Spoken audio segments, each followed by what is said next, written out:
Bismillahirrahmanirrahim. Assalamualaikum warahmatullahi wabarakatuh. Segala puji bagi Allah, semoga salawat tercurahkan kepada Nabi Muhammad SAW beserta keluarganya, sahabatnya dan umatnya hingga hari kiamat. Sahabat YMYM 28 yang dimuliakan Allah. Seperti yang kita yakini bersama, Al-Quran merupakan kitab suci yang paling utama bagi umat Islam, yang diimani sebagai wahyu yang diturunkan oleh Allah kepada Nabi Muhammad SAW melalui perantaraan malaikat Jibril. Surat Al-A'la ayat 1-5 merupakan surat pertama yang diturunkan di Gua Hiro pada malam 17 Ramadan tahun 610 Masehi, di mana diawali dengan perintah membaca. Al-Quran diturunkan untuk menjadi pegangan dan pedoman hidup bagi manusia untuk mencapai kebahagiaan dunia dan akhirat. Allah telah berfirman yang artinya, sesungguhnya kami menurunkan berupa Al-Quran dengan berbahasa Arab agar kamu memahaminya. Quran Surat Yusuf ayat 2. Dalam ayat lainnya, Allah berfirman yang artinya, maka tidaklah mereka menghayati mendalami Al-Quran. Sekiranya Al-Quran itu bukan dari Allah, pastilah mereka menemukan banyak hal yang bertentangan di dalamnya. Quran Surat An-Nisa ayat 82. Tidak sedikit dari kita sebagai seorang muslim yang menjadikan Al-Quran sebagai hiasan atau hanya tersimpan dalam lemari buku tanpa membaca atau bahkan mengkajinya. Lalu, bagaimanakah kewajiban kita sebagai muslim terhadap Al-Quran? Kewajiban kita terhadap Al-Quran adalah sebagai berikut. Yang pertama, mengimani dengan sepenuh hati.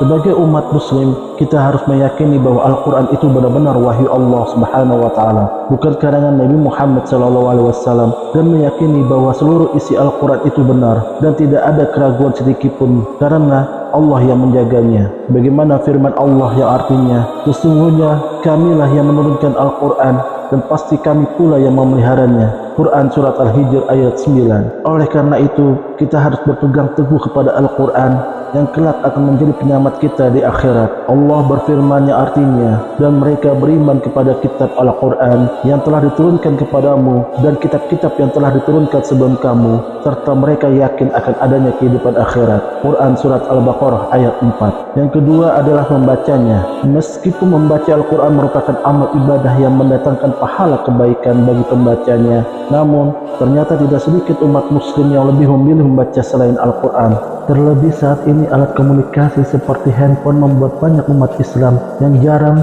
bahkan lupa membaca kitab sucinya. Padahal jika kita menggunakan handphone tersebut dengan baik, dapat mempermudah kita untuk membacanya setiap saat dan di mana saja selama tidak melanggar aturan syariat Islam. Perintah untuk membaca Al-Quran disampaikan Allah yang artinya, bacalah kitab Al-Quran yang telah diwahyukan kepadamu Muhammad dan laksanakanlah salat. Sesungguhnya salat itu mencegah dari perbuatan keji dan mungkar, dan ketahuilah mengingat Allah, salat itu lebih besar keutamaannya dari ibadah yang lain. Allah mengetahui apa yang kamu kerjakan. Quran Surat Al-Ankabut ayat 45. Dalam hadis disampaikan pula pahala kebaikan bagi yang membaca Al-Quran. Dari Aisyah radhiyallahu anha, sesungguhnya Nabi SAW bersabda, orang yang pandai membaca Al-Quran bersama para malaikat yang mulia lagi berbakti, dan orang yang membaca Al-Quran dan ia terbata-bata padanya serta merasa berat atasnya, untuknya dua pahala. Hadis riwayat Muslim nomor 798, At-Tirmidzi nomor 2904, Abu Dawud nomor 1454, dan Ibnu Majah nomor 3779. Jadi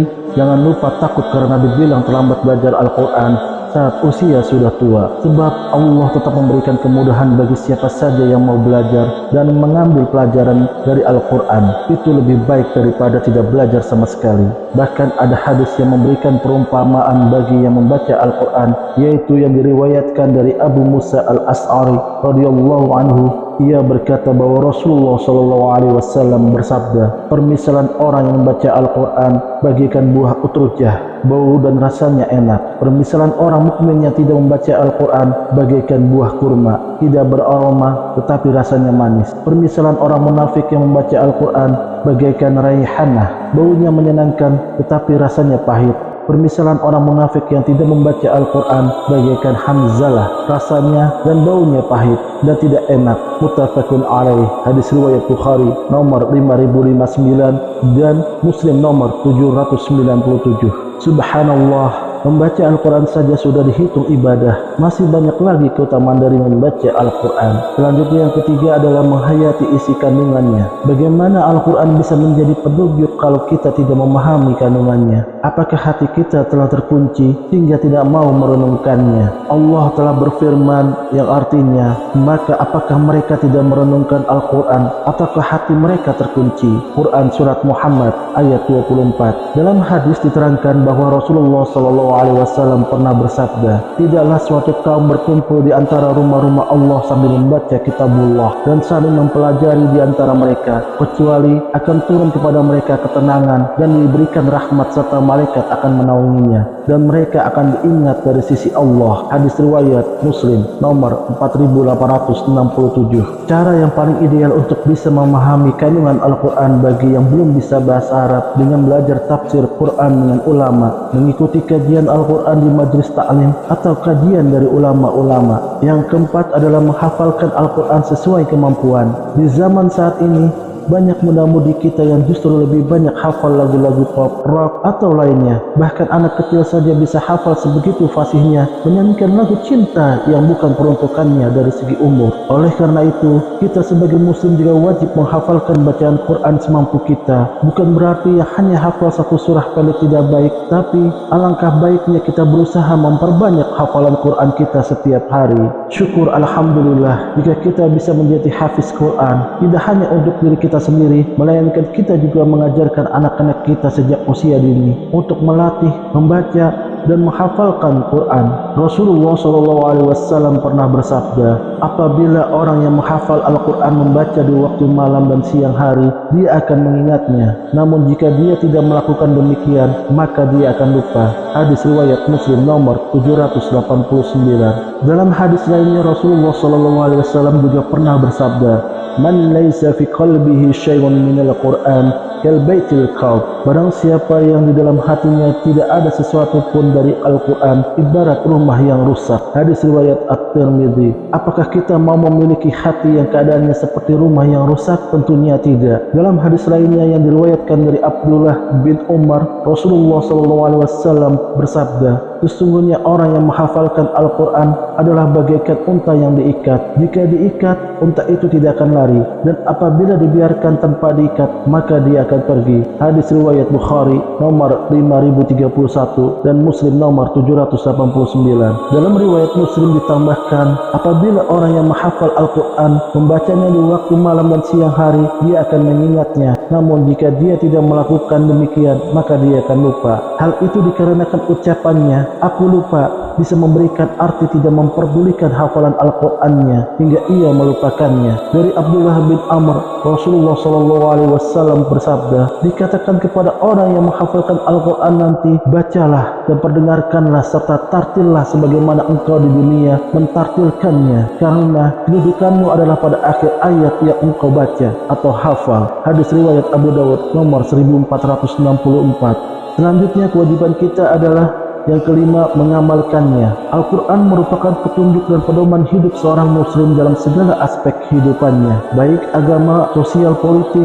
ekonomi, negara, pemerintahan, pendidikan, etika moral, dan sebagainya. Oleh karena itu, kita harus dapat mengamalkannya dalam kehidupan sehari-hari dengan menjalankan segala perintah Allah dan menjauhi segala larangannya. Dengan mengamalkan Al-Quran, maka kita akan mendapatkan kebahagiaan dan keselamatan di dunia dan di akhirat. Sebab Al-Quran telah menjelaskan cara mendapatkan kebahagiaan dan keselamatan tersebut. Di dalam Al-Quran terdapat kebaikan dan ilmu yang banyak, petunjuk dari kesesatan, obat dari penyakit, cahaya untuk menerangi kegelapan, dan hukum yang berlaku bagi umat manusia. Sebagaimana yang diterangkan dalam Al-Quran, Allah telah berfirman yang artinya, dan kami telah turunkan kepadamu Al-Quran dengan membawa kebenaran, membenarkan apa yang sebelumnya, yaitu kitab-kitab yang diturunkan sebelumnya, dan batu ujian terhadap kitab-kitab yang lain itu. Maka putuskanlah perkara mereka menurut apa yang Allah turunkan, dan janganlah kamu mengikuti hawa nafsu mereka dengan meninggalkan kebenaran yang telah datang kepadamu. Untuk tiap-tiap umat di antara kamu kami berikan aturan dan jalan yang terang. Quran Surat Al-Maidah ayat 48. Yang keenam adalah mengajarkan dan mendakwahkannya. Bagi umat Islam, kita juga wajib untuk mengajarkan dan mendakwahkan kepada yang lainnya, terutama pada anak, suami,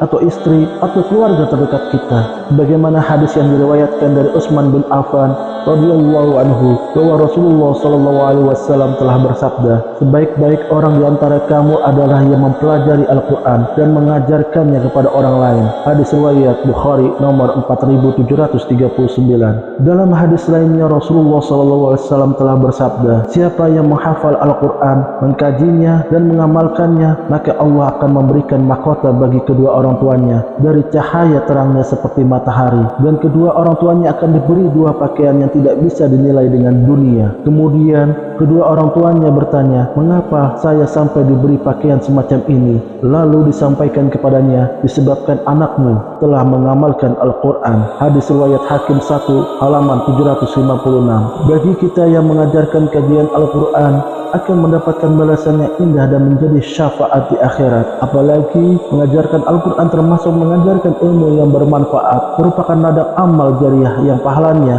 tidak akan henti-hentinya mengalir. Semoga kita bisa menunaikan kewajiban kita terhadap Al-Quran yang merupakan kitab suci dan pedoman hidup agar selamat dunia akhirat. Amin ya rabbal alamin. Kami berharap apa yang disampaikan dapat bermanfaat bagi sahabat YMYM 28 yang dirahmati Allah. Kami mohon maaf atas segala kesalahan dan kekhilafan dalam penyampaian materi ini. Wallahu a'lam bishawab. Wassalamualaikum warahmatullahi wabarakatuh.